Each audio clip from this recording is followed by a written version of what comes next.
બાપુનગરમાં ખૂબ જ જાણીતા અને સંત શ્રી ગાડગે બાબા દર્દી સેવા ટ્રસ્ટના અધ્યક્ષ એવા બાહોશ સામાજિક કાર્યકર સુરેશભાઈ રાયપુરે બાપુનગરની અંબુજા હાઈસ્કૂલમાં 2 જુલાઈએ પોતાનો જન્મદિવસ જીસીએસ હોસ્પિટલના સહયોગથી સર્વરોગ નિદાનનો મેડિકલ કેમ્પનું આયોજન કરીને ઉજવેલ.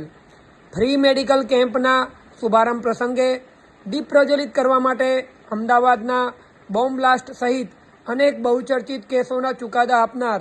પૂર્વ જસ્ટિસ અને ગુજરાત સરકારના પ્રોસિક્યુશન ડિપાર્ટમેન્ટના ડાયરેક્ટર શ્રી AR પટેલ સાહેબ,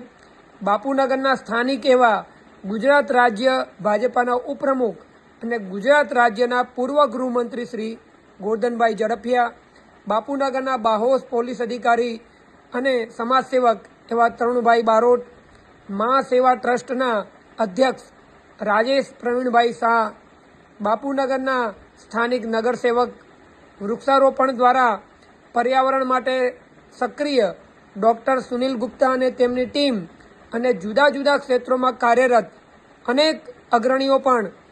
અહીંયા ઉપસ્થિત રહેલા, જેમના ઢોલ નગારાથી અને શાલ તથા ફુલારથી સુરેશભાઈ અને તેમની સમગ્ર ટીમે સન્માન કરેલ. સૌથી વિશેષ બાબત એ છે કે સુરેશભાઈ રાયપુરે છેલ્લા 25થી વધુ વર્ષોથી ગરીબ અને અભણ લોકોને સરકારી કે પ્રાઇવેટ હોસ્પિટલોમાં જ્યારે પણ સારવાર વિશે કોઈ પણ પ્રકારની જરૂરત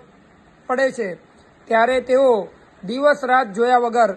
કોઈ પણ વિષમ પરિસ્થિતિમાં પણ પોતાના આરોગ્યની ચિંતા કર્યા વગર દોડી જાય છે. સુરેશભાઈ અતિ જરૂરિયાતમંદ દર્દીઓના સગાવાલાઓ માટે ટિફિન સેવા પણ પૂરી પાડે છે. આથી જ સુરેશભાઈનો જન્મદિવસ જાણીને શુભેચ્છા આપવા માટે ઠેર ઠેરથી તેમના શુભચિંતકો આ મેડિકલ કેમ્પમાં ઉમટી પડેલા. જાણવા મળ્યા મુજબ 2 જુલાઈની રાત્રિએ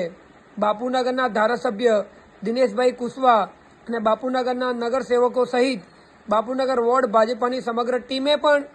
સુરેશભાઈના નિરોગી અને લાંબા આયુષ્યની શુભકામનાઓ પાઠવવા માટે ધારાસભ્યની ઓફિસે જન્મદિનની શુભકામનાઓ પાઠવવા માટેના એક કાર્યક્રમનું આયોજન કરેલ. મેડિકલ કેમ્પમાં શુભેચ્છા આપવા માટે પધારેલા તરુણભાઈ બારોટ સહિત અનેક મહેમાનોએ જાહેરમાં એવો સૂર વ્યક્ત કરેલ કે પ્રજાના તમામ ચૂંટાયેલા પ્રતિનિધિઓ પણ સુરેશ રાયપુરેની જેમ ફિલ્ડમાં સતત જરૂરિયાતમંદ લોકો માટે સક્રિય સામાજિક કાર્યકર જેવા હોવા જોઈએ. મેડિકલ કેમ્પનો અનેક લોકોએ લાભ લીધો અને આગામી ટાઈમમાં સુરેશભાઈ પોતાના નિવાસસ્થાનેથી મ્યુનિસિપલ કોર્પોરેશનના અર્બન હેલ્થ સેન્ટર દ્વારા સંચાલિત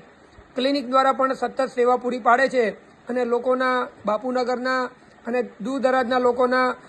આરોગ્યની સતત ચિંતા કરીને તેમને સેવા મળે તેવા પણ સતત પ્રયાસ કરે છે.